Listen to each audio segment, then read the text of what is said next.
Hello, hi. This is part 2 of book talk, and I will talk about the remaining 4 books that I finished here in Taiwan so far. Here they are. Anyway, all of these books are fairly slim books, but of course, knowing me, I'm a slow reader. I read slowly. Well, except for some of these. Some of these I actually breezed through them. But, and I just kind of want to mention again, these books are either 4 or 5 stars, so nothing less. So the first one I want to talk about is this one by Qiu Miaojin. This is called Last Words from Montmartre, and this book was originally written in Chinese. It was first published in 1996, and this edition that I'm carrying, holding on my hands, is obviously the English version, translated by Ari Larissa Heinrich. Now, this is my second book by Qiu Miaojin. The first one was Notes of a Crocodile, and I absolutely loved that one. And this book, I would say it was quite enjoyable as well, although it was enjoyable in a different way. If you have read Notes of a Crocodile, you would know that that book had a little bit of some quirkiness to it.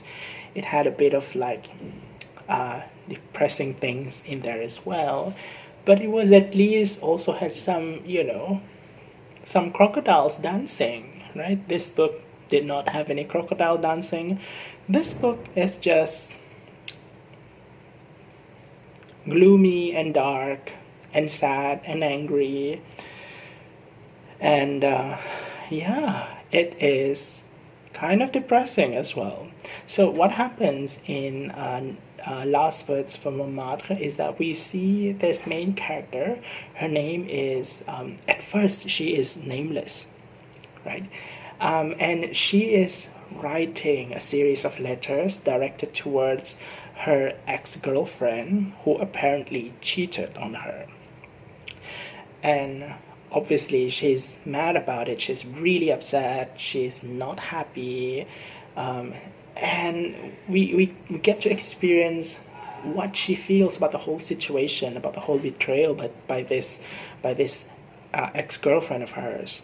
And we kind of see her getting into this kind of flip-flop between hot and cold, between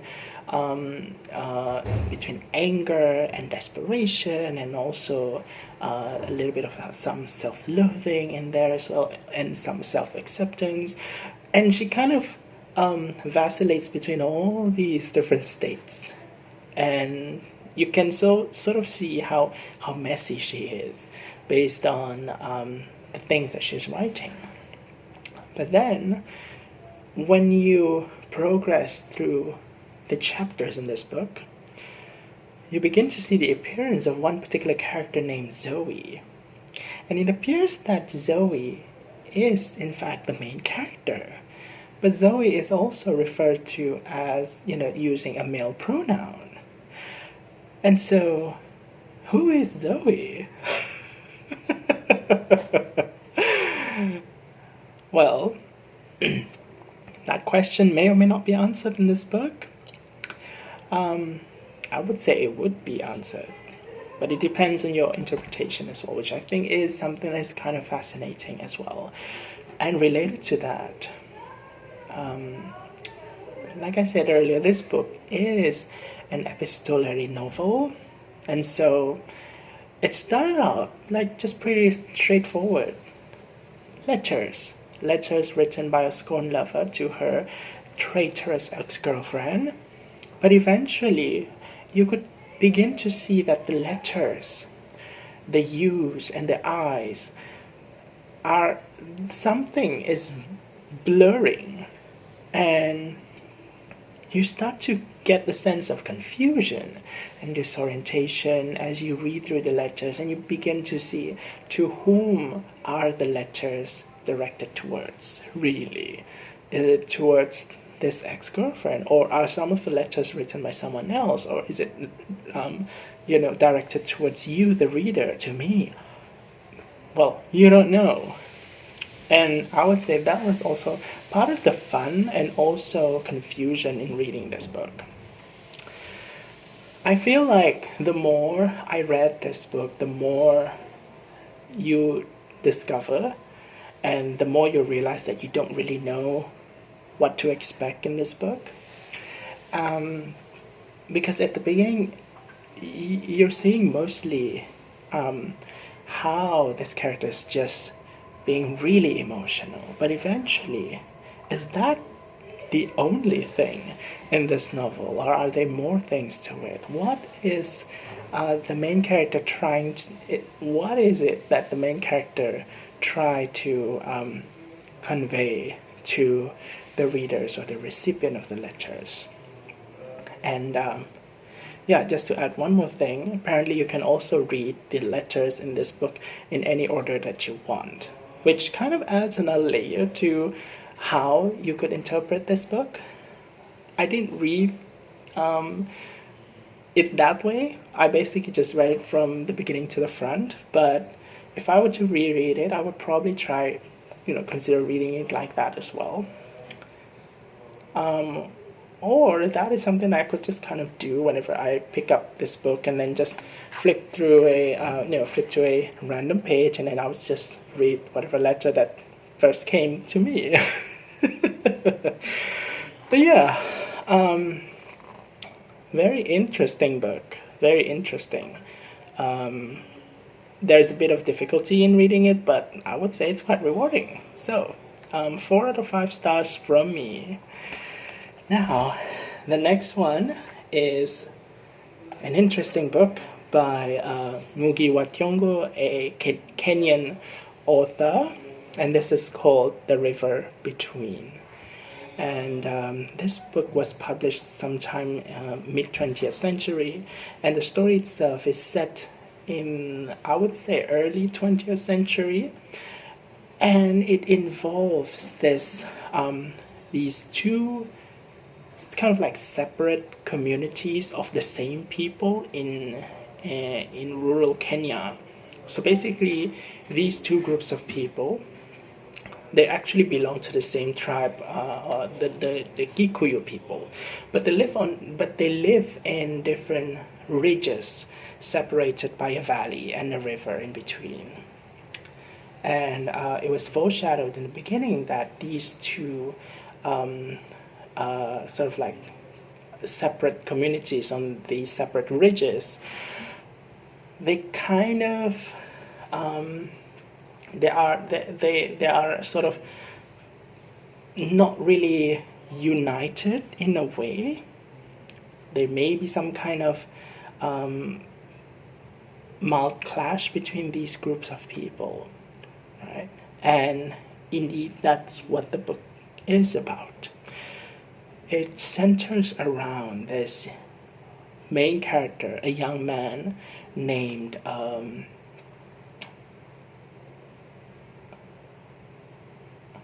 Wayaki. I forgot the main character's name. So basically, Wayaki is a young man who comes from one of the ridges, and his family, the men in his family, have been known to be prophets of the community, and his father used to be a prophet, and also his grandfather. And apparently what happened was, when these two men tell the rest of the villagers about what they prophesied, the villagers did not believe them, and therefore it kind of rendered their position as prophets in this community moot. And it just so happened that when Wayaki was born, and when he grew up and became a young man, Kenya at the time sort of sees the arrival of Western Christian missionaries, and these missionaries also ended up at the villages where Wayaki and his people are. And basically the missionaries are trying to spread their faith in there as well, turning some of the villagers into Christians. And so because of this, there is this kind of conflict that happens between two factions of the village. One, the Christian converts, and another one, people who decide not to convert and remain in their original faith. Now, so we have this main character who sort of acts as a prophet in a way, in a literary sense, due to his pedigree and also due to his role in this narrative. And it is a story of him, of how he's trying to unite the people despite the differences in faith that are happening in this community. And I must say, the way that the story is written feels very well crafted. You can definitely feel the conflict sort of brewing between the villagers, between the different people, and their conflict is not necessarily just because of faith, it's also because of their own humanly weaknesses, because they are people, they are humans, and so they are prone to certain emotions, such as jealousies and also envy, right? Personal agendas, basically. And the story just kind of blends all these things very nicely to create an, I would say, something like an ecosystem of conflicts that makes the story feel very engaging. Another thing that I sort of just notice is that the way nature is described in this book feels very real. The way mountains and also rivers are described, you can almost feel the freshness and the cold of it, which I think is just awesome. And this sort of has an additional effect of making the story feels even more impactful, because you could sort of see the contrast between the conflict between the humans and also the way nature just sort of doesn't care about the humans and just stay pretty and beautiful and majestic all the time. And I don't know. For me, I just find this really interesting because it further highlights the kind of conflict that the human characters have in this book, which, I think is a well-written book. I really enjoyed this. I gave this one 4 out of 5 stars. Okay, next one I want to talk about,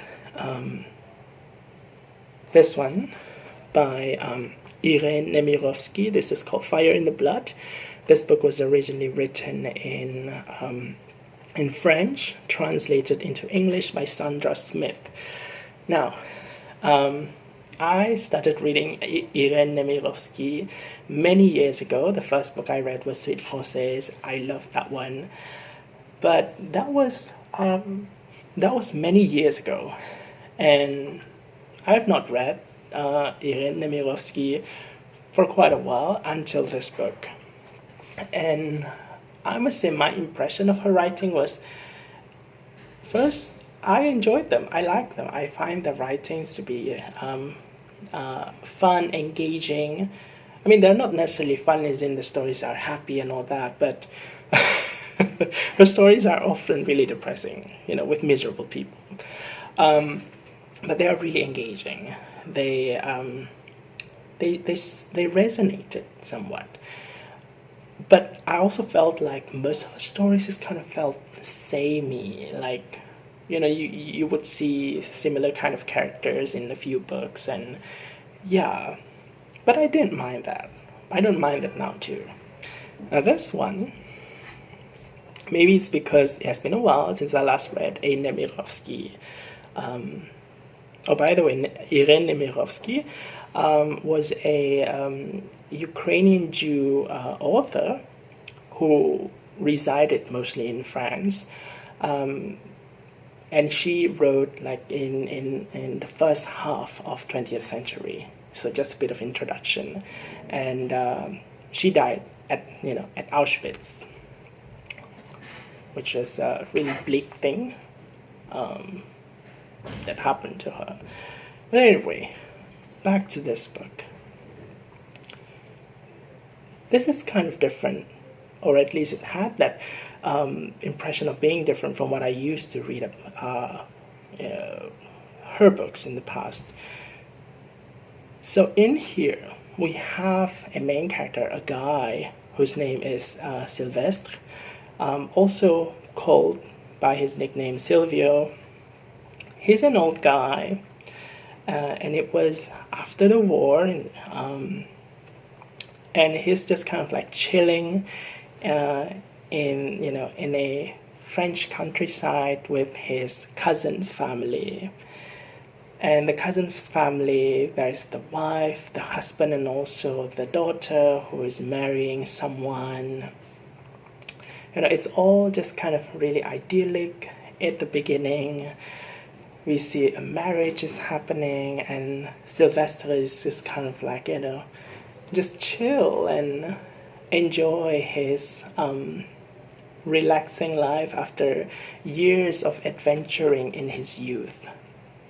And the fire in the blood refers to what he considers as the kind of, spirit or energy that one used to have when one was a young person, young man or young woman.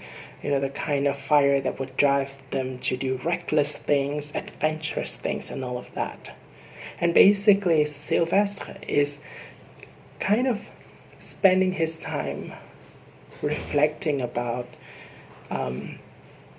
the idea of, living a chill and relaxing life, doing just, basically the things that are good for yourself and good for the community and all that, just living a calm life versus living a reckless and adventurous life.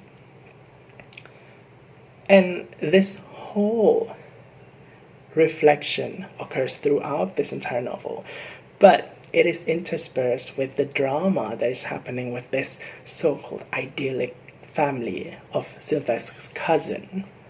Apparently, this family is not really, as loving as they seem. It's not as perfect as they seem.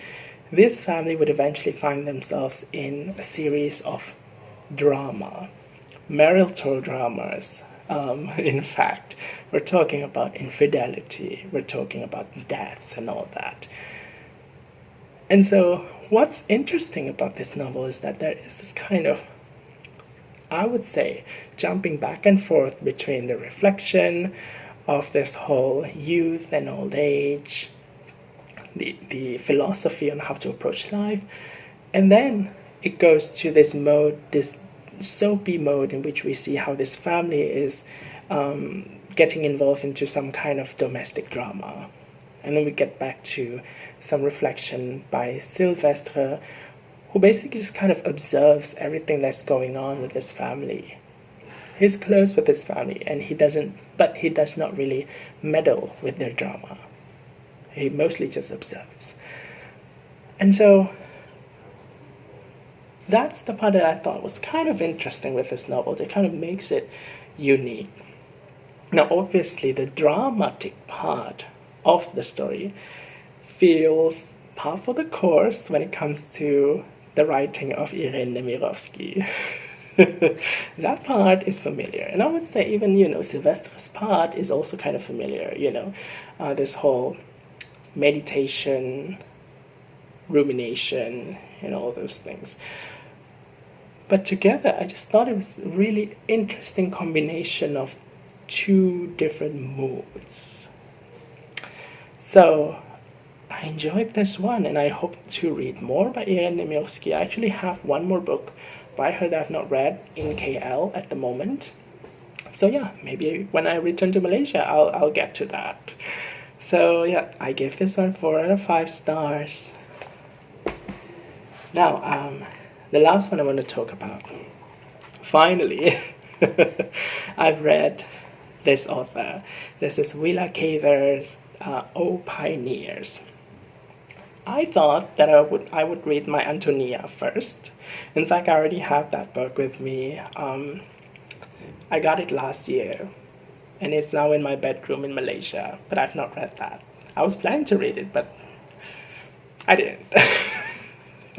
So I read this one first, and let me just say, I give this one 5 out of 5 stars, which was a really interesting experience because when I first started reading this book, I thought that it was going to get, I don't know, probably like 3 out of 5 stars, because at the beginning this book just felt just kind of okay to me, you know, it didn't really move me or anything. It was just like, okay, yeah, nothing too interesting at the beginning, but no. As I continued reading this book, it became more and more and more and more interesting. So it went from 3 stars to 4 stars to 5 stars. By the end, it was like, whoa, breathtaking. And also, it's a short book. Anyway, what is this book about? O Pioneers is a story that is set, I would say, in the early 20th century, and it centers around this Swedish-American immigrant family. And the main character of this novel is a woman named Alexandra Bergson. So she's the daughter in this Swedish-American family.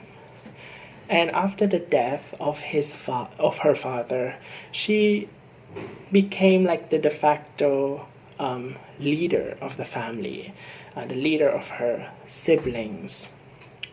And she became like the main caretaker of their land. And eventually she was able to kind of,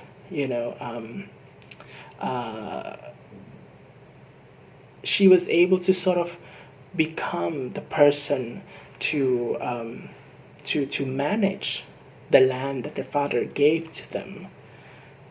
But obviously that comes with some challenges, various challenges in the forms of, like, for one thing, she's a woman, and there will be a point in the story in which that aspect of her character is going to be like evoked by other characters.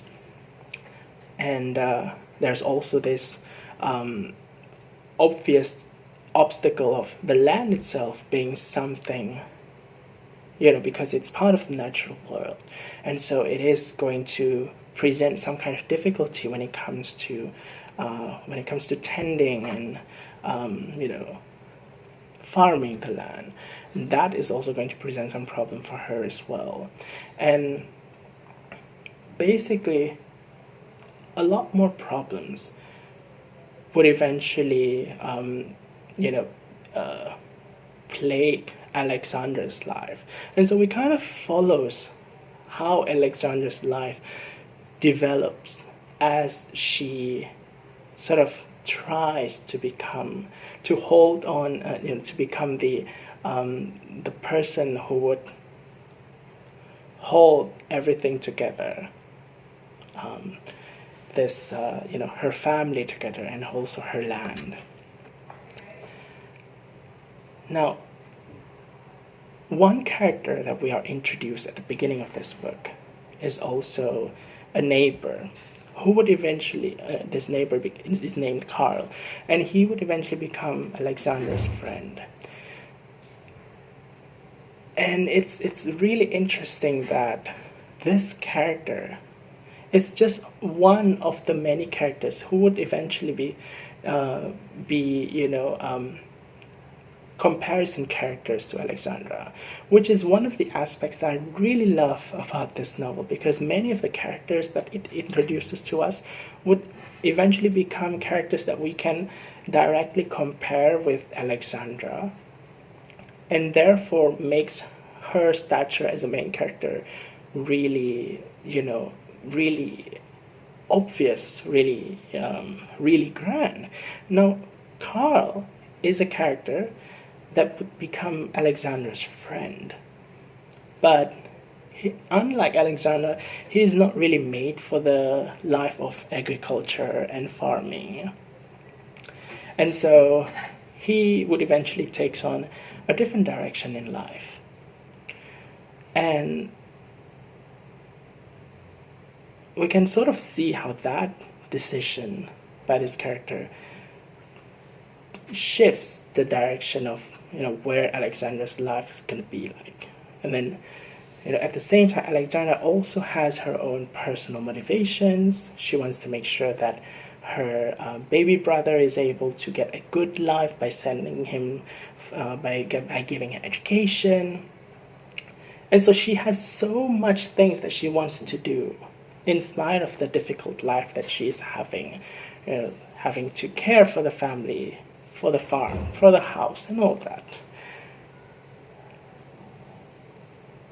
And what I really love about this book is that how this story of one person can be likened to a narrative of man versus nature, somewhat.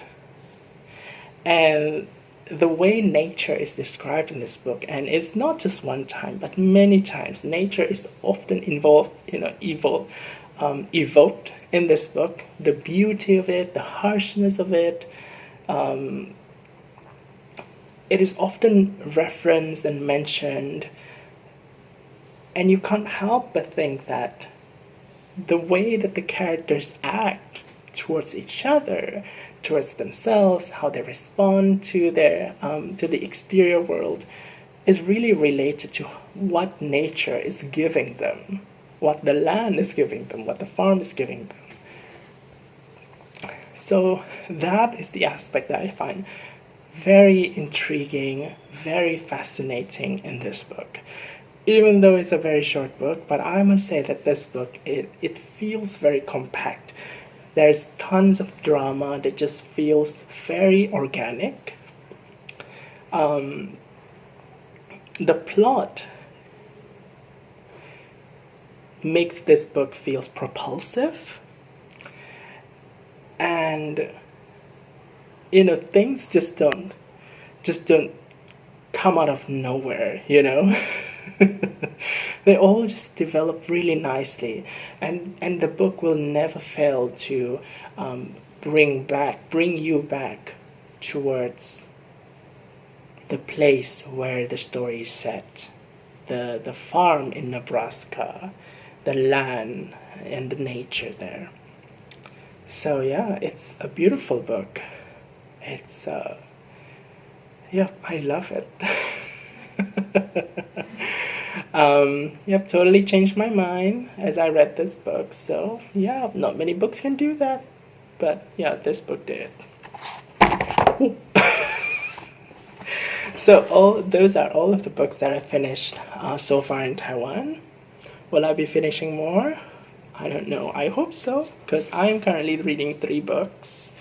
Very briefly, I am reading this one by Ryszard Kapuściński. This is called The Emperor, translated from Polish by William R. Brand and Katarzyna Mroczkowska-Brand into English. And this is a journalistic nonfiction about an autocrat from Kenya. Not from Kenya. I got that country wrong. From Ethiopia. Haile Selassie. And I would say I am 30% into this book. No, I'm 50% into this book. So I think I'll be finishing this one soon. I'm also currently reading this one by Fay Weldon. It's called Splitting. It's about a woman who is divorcing her husband, or rather, who is being divorced by her husband because she apparently slept with another man. And as the divorce is going on, this woman sort of develops some kind of split personality. But I must say that this book is also not exactly a book about DID, but rather split personality is kind of used in a literary sense in this book, which I think is kind of fascinating. And last one I'm reading at the moment, the third one, this is by Kevin Chen. It's called Ghost Town. Kevin Chen is a Taiwanese author. This book was originally written in Chinese and Taiwanese and translated by Darryl Sterk to English. And this is a domestic fiction. It's about this man who is apparently in jail in Germany because he killed his partner. And this man is from Taiwan. And very briefly describe, I would say this book is about why this man ended up doing what he did. And we learned that by learning more about his family history in, back in Taiwan when he was younger. So, those are all of the books I'm currently reading at the moment. Yeah. What are you currently reading? Let me know. Have you read any of these books? And if you have, let me know what you think about them, because I want to know how you feel about these books. I want to hear your thoughts, and I'll see you again in a different one. So until then, take care. Thanks for watching, and bye.